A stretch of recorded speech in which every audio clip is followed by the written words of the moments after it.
Shamanic medicine painting of the sacred throat chakra, associated with communication, personal expression, and sound.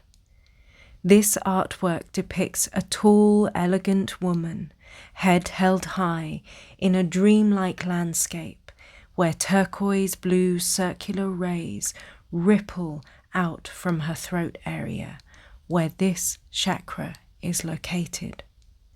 Her beautiful blue dress hugs the curvature of her figure as a bright, blooming flower opens in the foreground for all to see, roots reaching deep for Mother Earth's nourishment.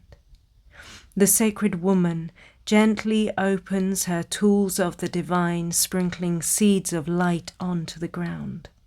Butterflies gather around the moonlit orb, attracted by the frequency of rebirth, of flight, of freedom.